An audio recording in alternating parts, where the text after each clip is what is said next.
salaamaaleykum ñu ngi nuyu ñi nga xamante ni teew nañ fi yëpp di ko tàmbalee ci sunu collègues yi ñu fekk ci centre bi muy les dignes formateurs di nuyu aussi les représentants syndicats yi nga xam ni toog nañ fi di leen nuyu yenn journalistes yi def déplacement bu chaleureux bi ñëw teew fi di nuyu ñi ñuy seetaan ñëpp li nga xamante ni sama confrère bi wax na ko léegi ci version française bi dinaa ko tënk rek ci mu gàtt ñu xam ni CNCPI centre national des cours professionnels industriels boo xoolee ci historique am dafa daan renforcer des qualifications ñoo xamante ni dañu am seen métier ñu indi leen ñu renforcer leen juste pour dire que kon loolu du centre bu ñu war a fowee leneen li mooy boo xoolee ci suñu formation initiale bokk nañ ci centre yi am les meilleurs résultats ci BTS bu ñu nee centre boo xam ni niveau 4 la catégorie 7 du centre bu ñuy caaxaane kon bu fekkee ni dénk nañ ko ministre ba fa nekk aussi warul nekk ministre boo xamante ni bu amul niveau la war na nekk un ministre bu responsable ba nga xamante ni aussi il doit faire des nominations yu responsable waaye jël benn agent boo xamante ni tey agent bi su ñëwoon ci établissement bi mënuñu ko jël comme jàngalekat maanaam mënu fi sax jàngale à plus forte raison tey nga bëgg ko nommer comme poste de directeur de centre ma def ñaari comparaison ñun OS bi nu gis ki nga xam ni moom la ñu nommé directeur des études mais moom bokk na ci ñi gën a xaay ci établissement bi ñu jël ki nga xam ne bu ñëwoon tey mënu fi sax jàngale jël ko poste de direction loolu nan lañ ko mën a tuddee ñun nag ñi nga xamante ni ñoo jàngale ko du CNCPI yi di fi yëngu ñun loolu la ñuy ñaxtu te dinañ ko déplorer fu mu laaj dinañ fa dem di sant nag ñi nga xamante ni ñooy représentants syndicats yi nga xam ne ñoom ci enseignement professionnel la ñu bokk mais biñ ko yëgee xaaruñu ñun kon def nañ ko seen combat wu bopp waaye ñun aussi duñu xaar ñoom ñu ñuy xeexal loo xam ne ñun la concerné directement kon ñu ngi ñaan ki nga xamante ni moo fa tabu moom ab ministre ba mu wax ak moom ca na mu gën a gaawee balaa leneen ak leneen di ci am. Voilà donc salaamaaleykum Amar Kane secrétaire général du syndicat de l'enseignement professionnel technique en fait man damay ñëw rejoindre li camarades yi wax ak li collègues yi wax ndaxte du ñu ne gulet lii am ci enseignement technique mais ñu jàpp ni xëy na bés bu nekk bu amee daañ ko ñaxtu mais bu ñu toogee tuuti bàyyi mu jàll ñu ne chaque jour ñuy gën a remarquer rek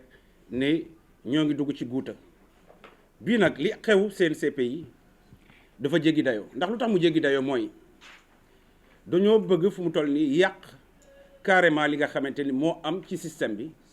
maanaam école yi nga xamante ni yëpp ay bërëb yu am qualité la ñu andi fa n'importe quoi ak n'importe qui ndax politique lal lépp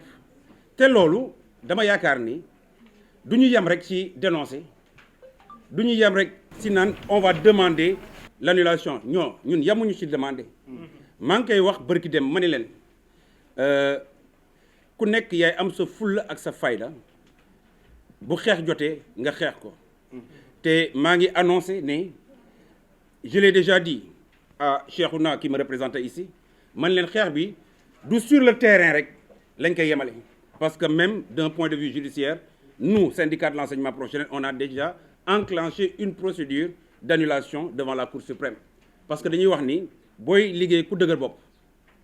ki nga xamante ni jàpp na ni lu mu def ñi ko wër daan ko gongo parce que itim mënuñu ñàkk wax ñi ko wër mooy ñan DRH parce que tey mënuñu comprendre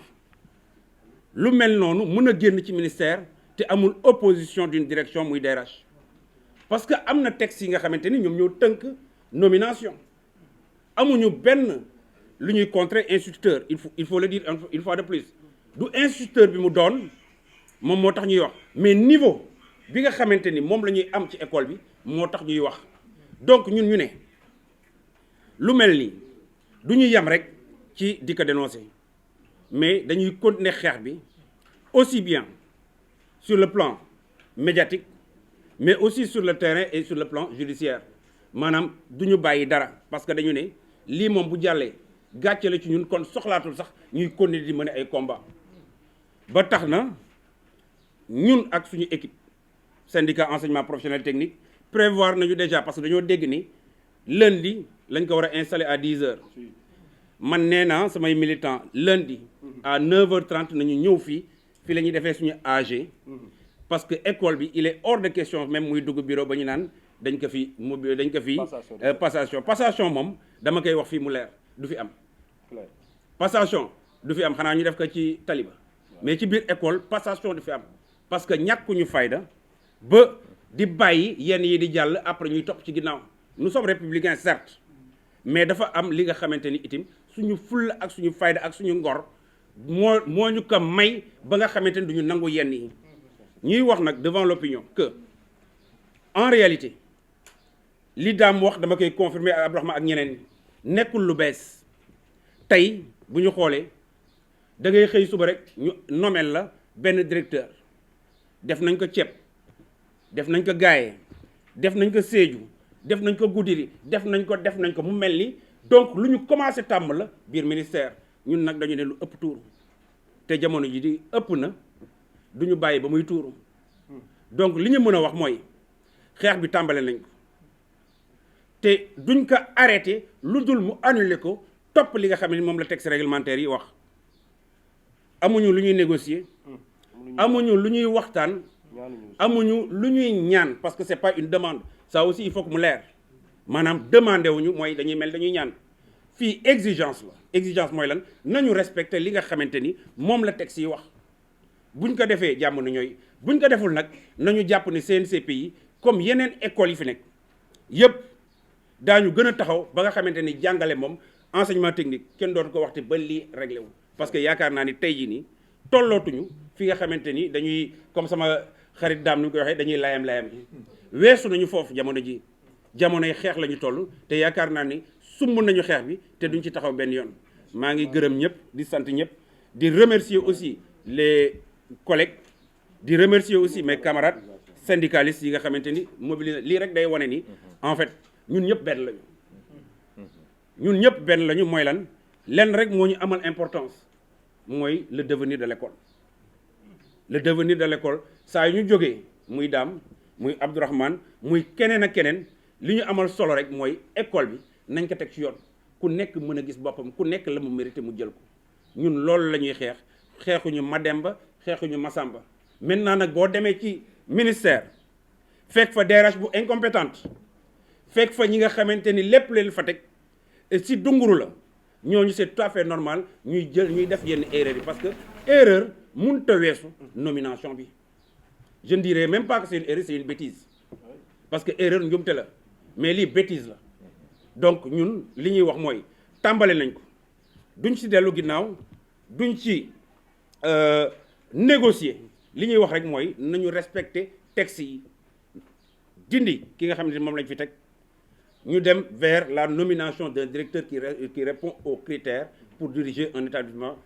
de catégorie 7 jërëjëf maa ngi sant ñëpp maa ngi leen di gërëm. Abdourahmane Kane, secrétaire général national de l'Union des enseignants du Sénégal affilié à la CNTS. Donc,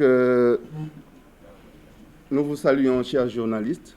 chers collègues, chers camarades syndicalistes. Et nous déplorons vraiment la situation au niveau du centre CNCPI avec la nomination d'un collègue qui risque de trouver dans l'établissement des gens beaucoup plus gradés et plus anciens. Ce que nous dénonçons avec la dernière énergie. Et nous dirons que ce n'est pas un fait nouveau au niveau de ce département ministériel. Si vous vous rappelez bien, il y a de cela moins d'1 an, il s'est passé la même situation à Saint-Louis, où une directrice a été nommée alors qu'il y avait des collègues beaucoup plus gradés dans cet établissement. À l'époque, les collègues sont restés des mois, ils ont paralysé le système. Nous disons, à l'image de ce qui se passe au niveau de l'éducation nationale, que la gestion du personnel au niveau de l'enseignement technique et de la formation professionnelle, qu'il y ait ce qu'on appelle une gestion démocratique. Il y a une commission au niveau du mouvement national qui se charge de la mutation des collègues d'un établissement à un autre. Donc je pense que la seule voie de salut, c'est d'utiliser la gestion démocratique à l'image de ce qui se passe au niveau de l'éducation nationale. Et encore une fois, chers collègues du centre CNCPI, je ne dirais même pas au nom de l'US, mais de toutes les organisations syndicales, nous vous serons solidaires. Merci beaucoup. Bonjour tout le monde. Je m'en vais vous lire la déclaration de presse des collectifs du CNCPI. Mesdames et messieurs de la presse, chers journalistes, à l'attention de l'opinion nationale et internationale, après plusieurs efforts et de sacrifices consentis au CNCPI, on assiste aujourd'hui à une violation notoire de toutes les règles administratives du ministre de l'Emploi, de la formation professionnelle, de l'apprentissage et de l'insertion. En effet, au moment où la structure est en train de faire sa mutation sans commune mesure, afin de se positionner comme centre de référence dans la formation, le ministre de la Formation se permet de nommer comme directeur un agent de grade 2-4 à la tête du CNCPI. Nous rappelons que le CNCPI est un établissement professionnel de niveau 4 et de catégorie 7 qui est censé former jusqu'au BTS et dont la plupart des formateurs sont des caïssiens, des caïmiens et des titulaires de KSTP et KMTP. C'est pourquoi nommer à la tête de ce centre quelqu'un qui n'a ni les compétences ni le grade serait porté atteinte à l'élan de développement de la structure est synonyme de remous dommageable au système. Mes chers compatriotes, l'heure est très grave et nous dénonçons avec la dernière énergie cette nomination qui, faudrait-il le rappeler, est une atteinte très grave aux règles démocratiques promouvant les enseignants du CNCPI au poste de responsabilité. C'est dans cette mouvance que nous interpellons le président de la République afin d'inviter le ministre de la Formation professionnelle à promouvoir les formateurs de 18 centres qui ont les qualifications et les compétences requises pour diriger le CNCPI. Nous attendons de votre part une résolution diligente de cette situation ennuyeuse pour le centre. Ceci est une déclaration du collectif des professeurs du CNCPI.